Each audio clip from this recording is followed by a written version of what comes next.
Extracto de El Señor de los Anillos, la Comunidad del Anillo. 3 anillos para los reyes elfos bajo el cielo, 7 para los señores enanos en casas de piedra, 9 para los hombres mortales condenados a morir, 1 para el Señor oscuro sobre el trono oscuro, en la tierra de Mordor donde se extienden las sombras, un anillo para gobernarlos a todos, un anillo para encontrarlos, un anillo para atraerlos a todos y atarlos en las tinieblas en la tierra de Mordor donde se extienden las sombras. Prefacio. Esta narración nació mientras se narraba hasta convertirse en una historia de la Gran Guerra del Anillo, e incluir muchos atisbos de la historia aún más antigua que la antecede. Fue iniciada poco después de haberse escrito El Hobbit y antes de que se publicase en 1937. Pero no continué esta secuela, pues primero deseé completar y ordenar la mitología y las leyendas de los días antiguos, que habían empezado a cobrar forma desde años antes. Quería hacer esto para mi propia satisfacción y tenía pocas esperanzas de que a otra gente pudiera interesarle este trabajo, sobre todo porque era de inspiración originariamente lingüística y fue comenzando para proporcionar un necesario fondo histórico a las lenguas élficas. Cuando aquellos a quienes solicité opinión y consejo cambiaron pocas esperanzas por ninguna esperanza, volví a la escuela, animado por los lectores que me pedían más información sobre los hobbits y sus aventuras. Pero la historia fue llevada inexorablemente al mundo más viejo y de alguna manera se convirtió en un relato del fin y el acabamiento de ese mundo antes de que fuera contado el principio y el medio. El proceso había comenzado mientras escribía El Hobbit, donde hay ya algunas referencias al material más antiguo: Elrond, Gondolin, los altos elfos y los orcos, así como lo que había alcanzado a vislumbrar en cosas que eran más altas o más profundas, o más oscuras que la superficie. Durin, Moria, Gandalf, el nigromante, el anillo. El descubrimiento del significado de estos atisbos y de la relación que tenían con las viejas historias me llevó a la tercera edad y a su culminación en la Guerra del Anillo. Aquellos que requirieron más información sobre los Hobbit la consiguieron eventualmente, pero tuvieron que esperar un largo tiempo. La visión se había apagado y no era tiempo de ponerse a pensar. Fue en 1944 cuando, abandonado los cabos sueltos y perplejidades de una guerra que me tocaba conducir, me obligué a narrar el viaje de Frodo a Mordor, estos capítulos que eventualmente se convertirían en el libro 4. Fueron escritos y remitidos como un serial a mi hijo Christopher, entonces en África del Sur, con la RAF. No obstante, pasaron otros 5 años antes de que el relato alcanzase su forma actual. En ese tiempo cambié de casa, de cátedra y de colegio. Y las jornadas eran menos oscuras, pero no menos laboriosas. Y ahora que había llegado al fin, había que revisar toda la historia y en verdad reescribirla hacia atrás. Y yo mismo tenía que pasar la máquina una y otra vez, pues el costo de una dactilógrafa profesional estaba fuera de mi alcance. El Señor de los Anillos ha sido leído por mucha gente desde que al fin apareció impreso, y me gustaría decir algo aquí a propósito de las muchas opiniones o atisbos que he recibido o leído en relación con los motivos y el significado del relato. El primer motivo fue el deseo de un cuentista, probar la mano en una historia realmente larga que mantendría la atención del lector, lo divertiría, lo deleitaría y a veces quizás lo excitaría o lo conmovería profundamente. No tenía otra guía que mis propios sentimientos acerca de lo que es atractivo o conmovedor, y para muchos esta guía no era, por supuesto, adecuada. Algunos de los que leyeron el libro, o al menos que lo reseñaron, lo han encontrado aburrido, absurdo o despreciable. Y yo no tengo por qué quejarme, pues pienso casi lo mismo acerca de sus obras, o de los tipos de libros que evidentemente prefieren. Pero aún desde el punto de vista de muchos de los que han disfrutado de mi narración, hay cuestiones insatisfactorias. Quizá no sea posible en un relato tan largo contentar de continuo a todo el mundo, pues descubrí en las cartas que me enviaban que los pasajes o capítulos que para algunos eran un defecto, eran por otros motivo de alabanza. El más crítico de los lectores, yo mismo, encuentra ahora muchos defectos, menores y mayores, pero como por fortuna no estoy obligado a reseñar el libro o a escribirlo de nuevo, no los tendré en cuenta, excepto uno que ya ha sido señalado por otra gente. La obra es demasiado corta. En cuanto a algún significado interior o mensaje, no hay ninguno en las intenciones del autor.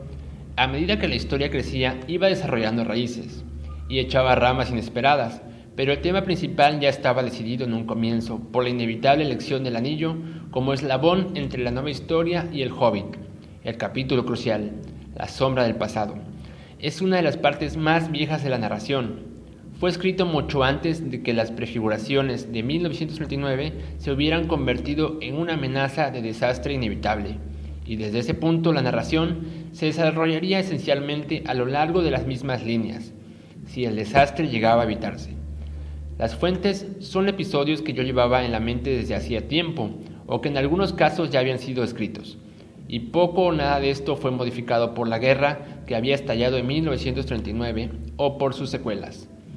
La guerra real no se parecía a la guerra legendaria, ni en su proceso ni en su conclusión. Si hubiese inspirado o encaminado el desarrollo de la leyenda, entonces, por cierto, el anillo habría sido utilizado contra Sauron, no habría sido aniquilado sino esclavizado, y Barad-dûr hubiera sido ocupada y no destruida. Saruman, como no puede apoderarse del anillo, envuelto en las confusiones y traiciones de la época, hubiera encontrado en Mordor los eslabones perdidos de sus propias investigaciones sobre la historia del anillo, y no habría tardado en fabricar un gran anillo propio, con el que podría desafiar al Señor de la Tierra Media. En ese conflicto, ambos bandos hubieran odiado y despreciado a los hobbits. No hubieran sobrevivido mucho tiempo, ni siquiera como esclavos. Un autor no puede, por supuesto, dejar de ser afectado por su propia experiencia, pero los modos en que el germen de una historia utiliza el suelo fértil de la experiencia son extremadamente complejos. La época, sean necesariamente las influencias más poderosas, uno en verdad tiene que encontrarse bajo la sombra de la guerra para sentir toda su opresión. Se han reunido aquí algunas notas sobre los puntos más importantes de la tradición hobbit, y se recuerda brevemente la primera gran aventura. Los hobbits son un pueblo sencillo y muy antiguo, más numeroso en tiempos remotos que en la actualidad. Amaban la paz, la tranquilidad y el cultivo de la buena tierra, y no había para ellos paraje menor que un campo bien aprovechado y bien ordenado. Tienen el oído muy agudo y la mirada penetrante, y aunque engordan fácilmente y nunca se apresuran si no es necesario, se mueven con agilidad y destreza. Dominaron desde un principio el arte de desaparecer rápido y en silencio, cuando la gente grande, con la que no querían tropezar, se les acercaba casualmente, y han desarrollado este arte hasta el punto de que a los hombres pueden padecerles verdadera magia.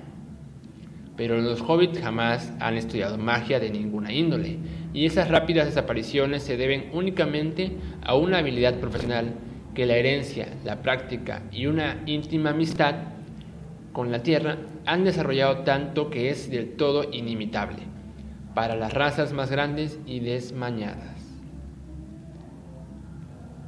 En cuanto a los hobbits de la comarca, de quienes tratan estas relaciones, conocieron en un tiempo la paz y la prosperidad, y fueron entonces un pueblo feliz. Vestían ropas de brillantes colores y preferirían el amarillo y el verde. Muy rara vez usaban zapatos, pues las plantas de los pies eran en ellos duras como el cuero, fuertes y flexibles. La comarca se dividía en 4 distritos, las cuadernas, denominadas del norte, del sur, del este y del oeste, y estas a su vez en regiones que aún llevaban los nombres de algunas de las viejas familias principales, aunque en la época de esta historia esos nombres no se encontraban solo en las regiones respectivas. La comarca en ese entonces apenas si tenía gobierno. Las familias cuidaban en general de sus propios asuntos y dedicaban la mayor parte del día al cultivo y consumo de alimentos. Es verdad que la familia Tuck ocupó una posición preeminente durante mucho tiempo, pues el cargo de Taín había pasado de los Gamoviejo a los Tuck algunos siglos antes, y desde entonces el jefe Tuck había llevado siempre ese título. En la época en que empieza esta historia, los fronteros, como se los llamaba, se habían multiplicado mucho. Había numerosos informes y quejas acerca de personas y criaturas extrañas que merodeaban fuera o dentro de los lindes, primer signo de que no todo estaba completamente en orden. Espero que este extracto sea de su agrado. Espero que consigan El Señor de los Anillos número 1, La Comunidad del Anillo. No se pierdan esta valiosísima joya. Si les gustó la película, créanme que el libro los va a enamorar totalmente. Soy su compañero Naruto 934. ¡Hasta luego!